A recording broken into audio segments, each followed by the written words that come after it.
प्यारे बच्चों, आप सभी का आपके अपने चैनल इजी टेक क्लासेज में बहुत बहुत स्वागत है।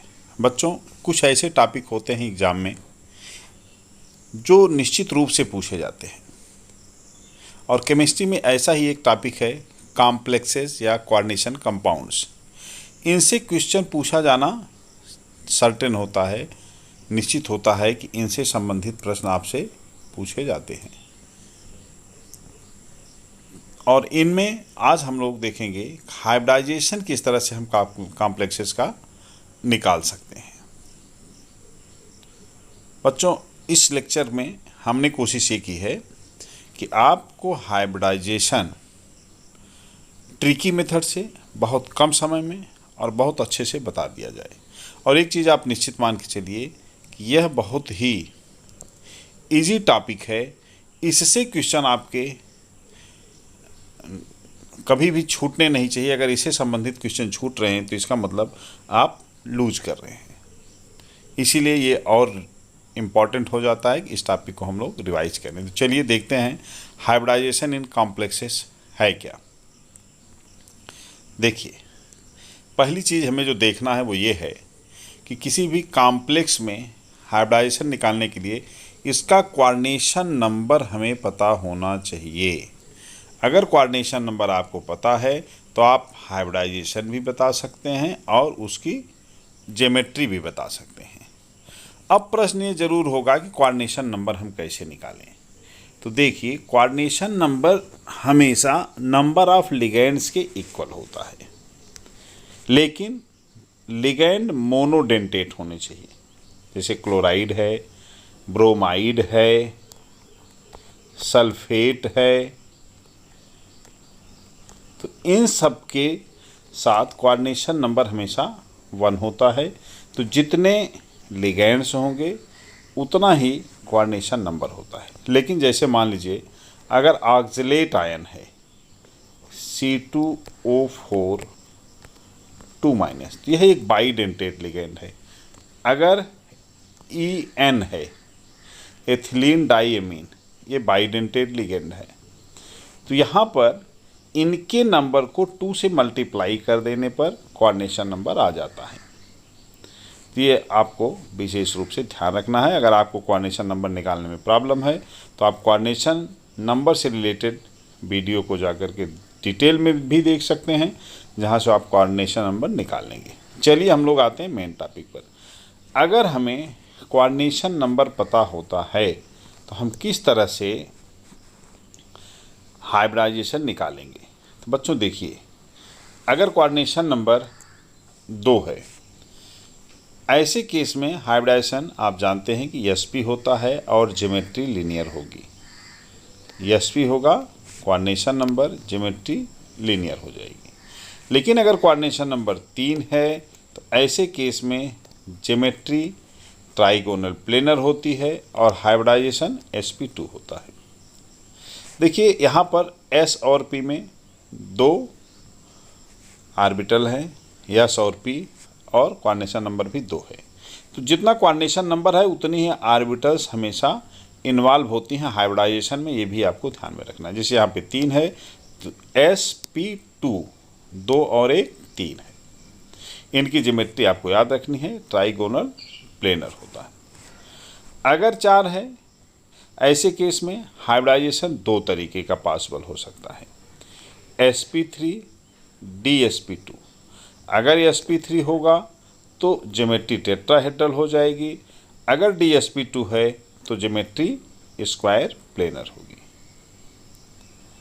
5 है तो पेंटागोनल बाइपिरामिडल ज्योमेट्री होगी और इसका हाइब्रिडाइजेशन DSP3 होगा या SP3D होगा। इसी तरह से अगर 6 है तो ज्योमेट्री ऑक्टाहेड्रल होगी, लेकिन हाइब्रिडाइजेशन SP3D3 या D2SP3 हो जाएगा। SP3D2 या D2SP3 होगा। तो 2 तरह के हाइब्रिडाइजेशन 6 नंबर कोऑर्डिनेशन में पॉसिबल है। अब देखिए, कोऑर्डिनेशन कॉम्प्लेक्सेस में 2 कोऑर्डिनेशन नंबर ज़्यादा इम्पॉर्टेंट हैं। एक है 4, दूसरा है 6। इन्हीं से रिलेटेड क्वेश्चन ज़्यादातर पूछे जाते हैं, तो आप लोगों को हम इस पर ही फोकस करके बताएंगे कि किस तरह से इन ज्योमेट्री को हम कैसे गेस करते हैं और कैसे हमें बताते हैं कि कौन सा हाइब्रिडाइजेशन कहाँ पर होगा। तो चलिए देखते हैं। सबसे पहले कोऑर्डिनेशन नंबर 4। कोऑर्डिनेशन नंबर 4 पर बच्चों देखिए, पहले हम देखते हैं टेट्राहेड्रल कॉम्प्लेक्सेस, जिसको हिंदी में कहते हैं समचतुष्फल की कॉम्प्लेक्सेस। यहाँ पे आप जैसा कि जानते हैं हाइब्रिडाइजेशन sp3 होता है। अब ये आप कैसे जानेंगे कि यहाँ sp3 होगा, या अभी आपने जैसा देखा कि dsp2 होगा, कब स्क्वायर प्लेनर होगा यानी वर्ग समतली, और कब टेट्राहेड्रल कॉम्प्लेक्स बनेगा। एक चीज़ आप ध्यान में रखें कि almost all the complexes of 3D series forms tetrahedral complexes except nickel and copper. यानी निकिल और कॉपर को अगर हम छोड़ दें तो 3D सीरीज के जितने भी एलिमेंट हैं वो सब टेट्राहेड्रल कॉम्प्लेक्स ही बनाते हैं, स्क्वायर प्लेनर कॉम्प्लेक्स नहीं बनाते हैं। अब 3D सीरीज क्या है आपको पता है। देखिए, जैसे स्कैंडियम है, टाइटेनियम है, वेनेडियम है, क्रोमियम है, मैंगनीज है, आयरन है, कोबाल्ट है, निकिल, कॉपर एंड जिंक है। तो यहाँ पर निकिल और कॉपर को अगर हम छोड़ देते हैं तो इन सब के जैसे scandium, titanium, vanadium, chromium, manganese, Fe, CO, zinc, इन सब के कॉम्प्लेक्सेस हमेशा 4 कोऑर्डिनेशन नंबर पर sp3 हाइब्रिडाइजेशन शो करेंगे और टेट्राहेड्रल होंगे। तो एकदम आपको क्लियर हो गया कि निकिल और कॉपर अगर है तभी कन्फ्यूजन में रहना है, अदरवाइज क्लियर होगा कि ये sp3 होंगे। नेक्स्ट अब आप देखिए, इससे भी आसान होता है कि dsp2 कब होगा, स्क्वायर प्लेनर कब होगा। अगर बच्चों आपको dsp2 यानी स्क्वायर प्लेनर कॉम्प्लेक्सेस, जिनको हम वर्ग समतली कहते हैं, इनका पता हो जाए कि कौन कौन से कॉम्प्लेक्स होते हैं, और याद रखिए पक्का अगर आपको एग्ज़ाम में तुरंत आंसर लिखना है, क्योंकि इनके नंबर बहुत लिमिटेड हैं। जैसे निकिल को हम कर दें तो निकिल का साइनाइड, केवल ओनली साइनाइड इसका जो है मेन रूप से dsp2 या स्क्वायर प्लेनर होता है। या कभी कभी निकिल के साथ जैसे क्लोरीन 2 है और इसके साथ कोई बड़ा लिगैंड हो गया, जैसे P फास्फोरस है, फास्फोरस के साथ मान लीजिए कभी कभी फेनाइल क्लोराइड जुड़ा होता है, तो PHCl थ्राइस, इस तरह के अगर लिगैंड्स हैं, बड़े लिगैंड्स हैं, बहुत बड़े लिगैंड्स हैं, उस केस में निकिल होता है ये sp3 कोऑर्डिनेशन नहीं कॉम्प्लेक्सेस नहीं बना करके ये dsp2 यानी स्क्वायर प्लेनर कॉम्प्लेक्सेस बनाता है। तो निकिल का ओनली साइनाइड जो एग्ज़ाम के लिए बहुत इंपॉर्टेंट है, अदरवाइज इसका कुछ और हैं, जैसे जब बहुत बड़े लिगैंड होते हैं, नहीं तो सामान्य लिगैंड्स के साथ ये sp3 ही शो करता है, केवल साइनाइड के साथ इसका dsp2 या स्क्वायर प्लेनर है। उसी तरह से अगर कॉपर को आप देखिए तो कॉपर के cyanide and amines, tetrammino copper and tetracyano cuprate, ये लिगैंड्स हैं जो वर्ग समतली या स्क्वायर प्लेनर होते हैं। इनमें हाइब्रिडाइजेशन dsp2 हमेशा होता है। अदरवाइज H2O है, Cl है, फ्लोरीन है या ऑक्जेलेट है, इन सब के साथ इन लिगैंड्स के कॉम्प्लेक्सेस हमेशा sp3 यानी टेट्राहेड्रल होते हैं। नेक्स्ट देखिए आप,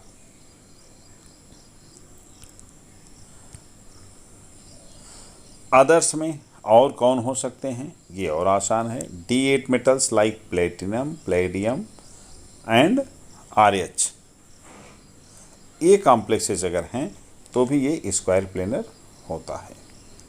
तो बहुत आसानी से हमने देखा कि निकिल, कॉपर, प्लेटिनम, प्लेडियम और RH, इनके कॉम्प्लेक्सेस अगर एग्ज़ाम में दिए गए हैं तब तो हमें ये देखना है कि क्या ये स्क्वायर प्लेनर होंगे या फिर टेट्राहेड्रल होंगे, और इनमें भी स्पेशली साइनाइड, अमोनिया एंड बड़े लिगेंड्स अगर हैं तो हम देखते हैं। लेकिन प्लेटिनम और प्लेडियम के साथ छोटे लिगेंड्स भी स्क्वायर प्लेनर होते हैं, ये आपको ध्यान में रखना है।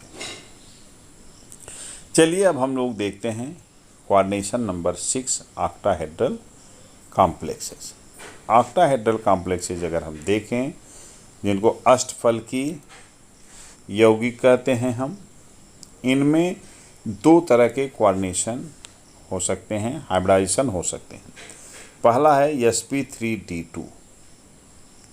sp3d2 का एक नाम है आउटर ऑर्बिटल कॉम्प्लेक्स, या इनको कभी कभी हम हाई स्पिन कॉम्प्लेक्स भी कहते हैं। अब किसी भी कंपाउंड में ये हम कैसे जानेंगे कि sp3d2 होगा हाइब्रिडाइजेशन, या जैसा कि अभी आपने देखा था ये d2sp3 भी हो सकता है। ये हम कैसे जानेंगे कि ये sp3d2 हाइब्रिडाइजेशन होगा या d2sp3 होगा। और यहीं पे आप कभी कभी गलती कर जाते हैं कि हमें ये पता तो है कि ये ऑक्टाहेड्रल होगा और इसका हाइब्रिडाइजेशन sp3 और 2d d2 या d2sp3 से बनेगा, लेकिन इन दोनों में जब डिफ्रेंशिएशन करना होता है तो प्रॉब्लम थोड़ा बहुत होती है, लेकिन उसे भी अगर आप समझ लेते हैं तो ये बहुत आसान है। देखिए, ये डिपेंड करता है लिगैंड के नेचर पर।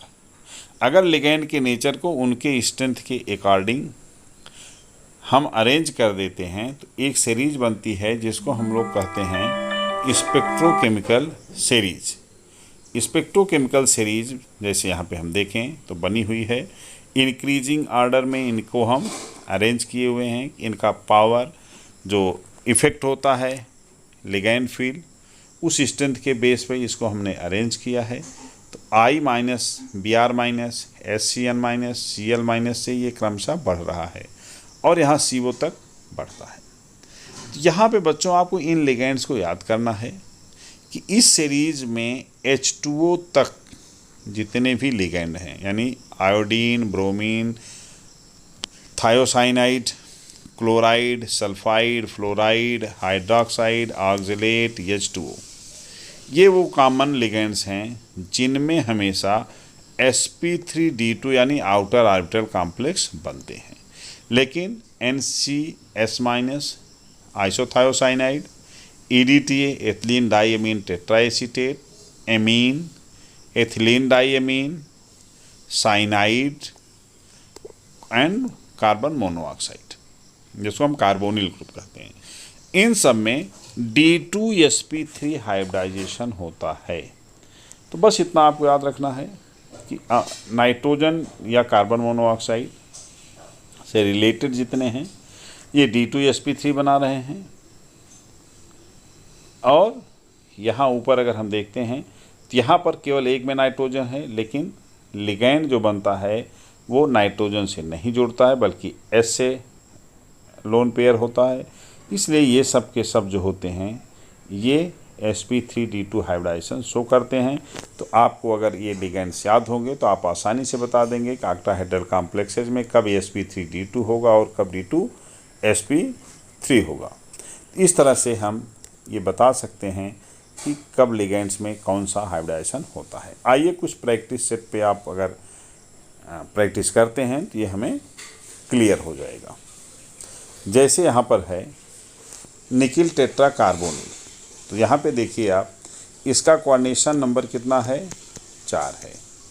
निकिल है, निकिल में कन्फ्यूजन होता है तो आप जानते हैं कि केवल इसका साइनाइड होता है जो स्क्वायर प्लेनर होता है। तो यहाँ पर अगर हम निकिल टेट्रा कार्बोनिल को देखें तो ये sp3 होगा और टेट्राहेड्रल होगा, टेट्राहेड्रल। जिंक के साथ हम देखें ZnNH3 ट्वाइस है, यहाँ पर कोऑर्डिनेशन नंबर 2 है, तो इसलिए ये लीनियर होगा, क्लियर कट है। हाइब्रिडाइजेशन क्या होगा, sp हो जाएगा। अगर हम देखते हैं कोबाल्ट NH3 6, यहाँ देखें आप कोऑर्डिनेशन नंबर कितना है, 6 है। लिगैंड क्या है, NH3 है।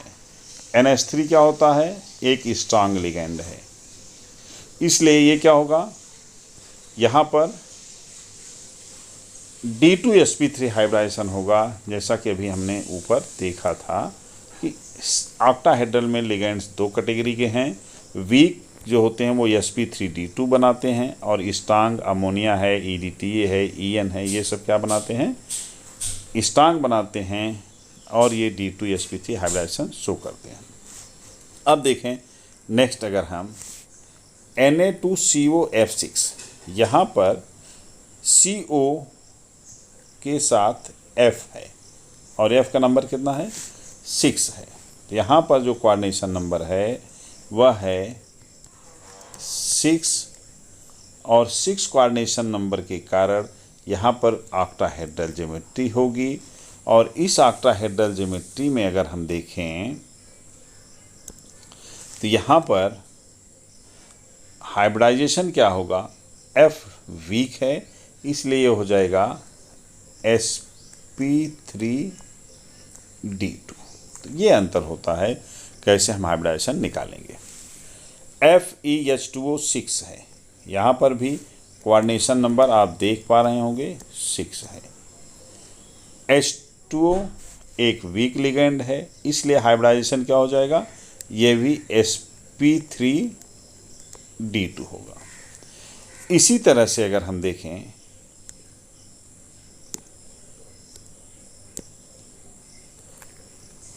प्लेटिनम टेट्राक्लोराइड, प्लेटिनम टेट्राक्लोराइड में कोऑर्डिनेशन नंबर कितना है, 4 है।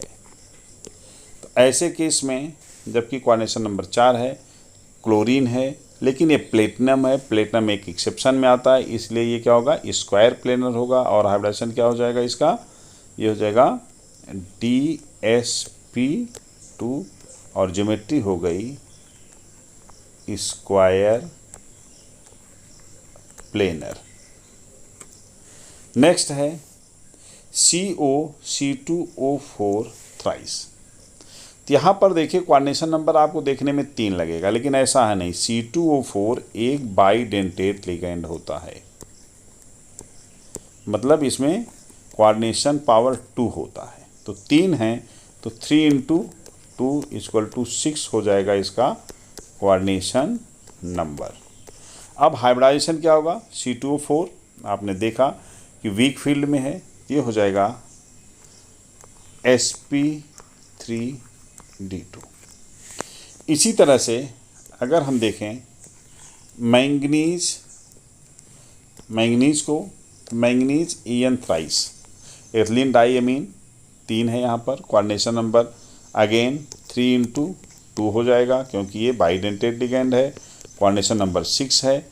EN एक स्ट्रांग, एथिलीन डाइएमीन क्या है, स्ट्रांग फील्ड लिगेंड है, इसलिए यहाँ पर आपको हाइब्रिडाइजेशन जो होगा वो हो जाएगा D2sp3।